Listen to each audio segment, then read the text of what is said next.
Katy No-Pockets, story by Emmy Payne, pictures by H.A. Ray. And you may recognize the illustrator.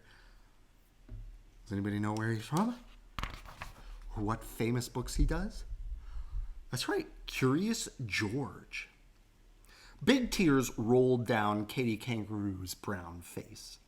Poor Katy was crying because she didn't have a pocket like other mother kangaroos. Freddie was Katy Kangaroo's little boy. He needed a pocket to ride in. All grown-up kangaroos take awfully big hops, and little kangaroos like Freddie get left far behind unless their mothers have nice pockets to carry them in. And poor Katy didn't have any pocket at all. Katy Kangaroo cried just thinking about it. And Freddie cried too. Then, all of a sudden, Katy had a wonderful idea. It was so wonderful, she jumped 6 feet up in the air. The idea was this. Other animal mothers had children, and they didn't have any pockets. She'd go and ask one of them how they carried their babies. Freddie looked all around to see whom to ask, and Katy looked all around to see too. And what they both saw were 2 bubbles rising up from the river right beside them. Mrs. Crocodile, said Katy, feeling lots better already. She hasn't any pockets. Let's ask her. A lot of big, muddy bubbles came up through the water. And then Mrs. Crocodile stuck her head up and opened her enormous mouth and smiled. Why, Katy Kangaroo, what can I do for you today? Please, Miss Crocodile, I'm so sad, said Katy. I have no pocket, and Freddie has to walk wherever we go, and he gets so tired. Oh dear, oh dear. And she started to cry again. The crocodile began to cry too, and then she said, But what can I do? You can tell me how you carry Freddie, said Katy. How do you carry little Catherine? Oh, how to carry Freddie, said Katy. How do you carry little Catherine Crocodile? Oh, do please tell me. Why, I carry her on my back, of course, said Mrs. Crocodile. Why, on my back, of course? She was so surprised that everyone shouldn't know that she forgot to cry anymore. Katy was pleased. She said, Thank you. And as soon as she got to a good squatting down place, she squatted and said, Now, Freddie, climb on my back. After this, it will be so simple, no trouble at all. But it wasn't simple. It was the first place Freddie could not crawl up. In the first place, Freddie could not crawl up onto her back because his knees stuck out. He couldn't hang on because his front legs were too short. And when he did manage to hang on for a few minutes and Katy gave a long hop, he fell off. Bump, bang, with a terrific thump. So Katy saw that she couldn't carry her baby on her back. Katy and Freddie sat down again and thought and thought. I know. I'll ask Mrs. Monkey. I'm sure she can help me. So Katy and Freddie set off for the forest, and very soon they found Mrs. Monkey. She had a very young son, Jocko, with her, and Katy Kangaroo hurried so to catch up with them that she was almost out of breath.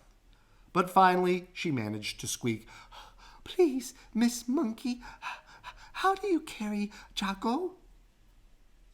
Why, in my arms, of course, said Mrs. Monkey. How else would any sensible animal carry anything? She whisked away through the trees.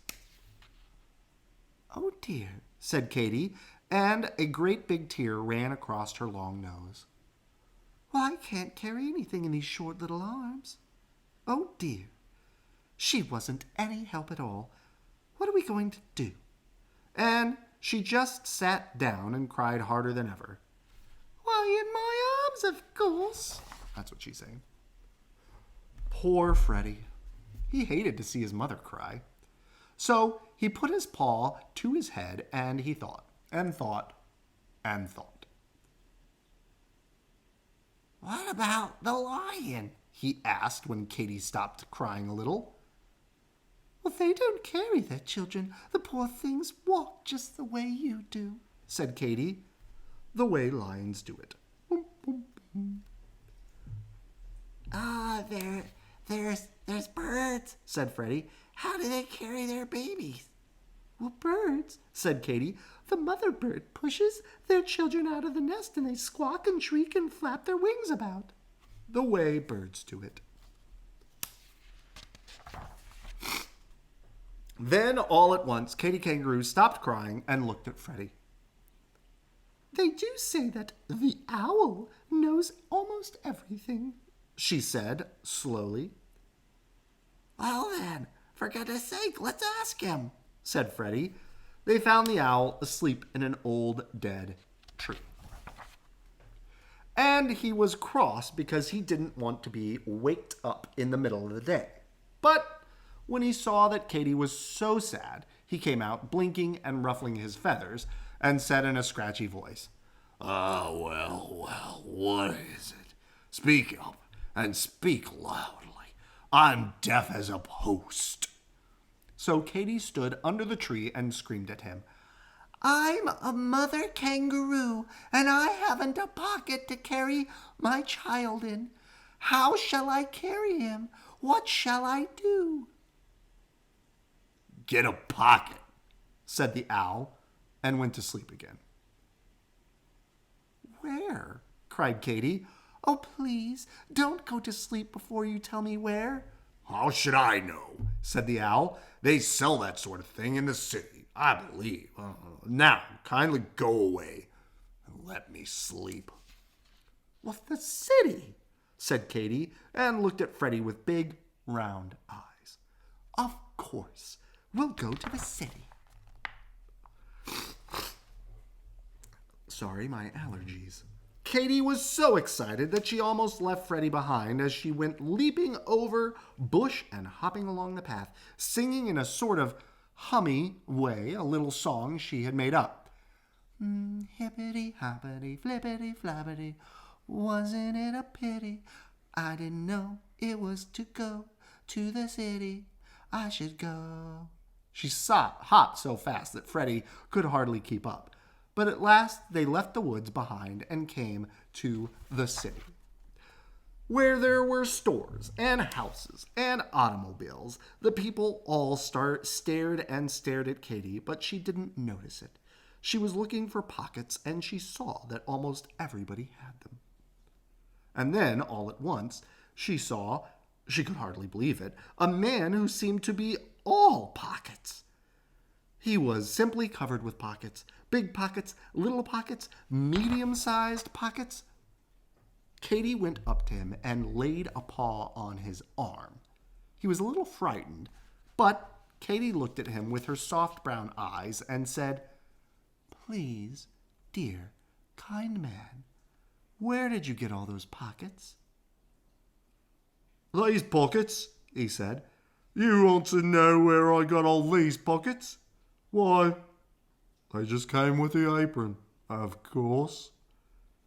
"You mean you can really get something to put on with all those pockets already in it?" asked Katy. "Sure you can," said the man.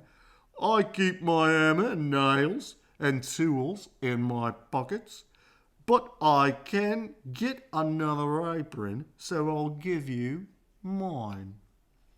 He took off the apron and dumped it upside down. Out fell a saw, wrench, nails, a hammer, a drill, and lots of other tools.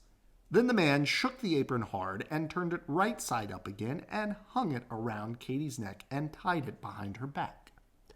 Katy was so pleased and excited and happy that she couldn't speak. She just stood still and looked down at the pockets and smiled and smiled and smiled.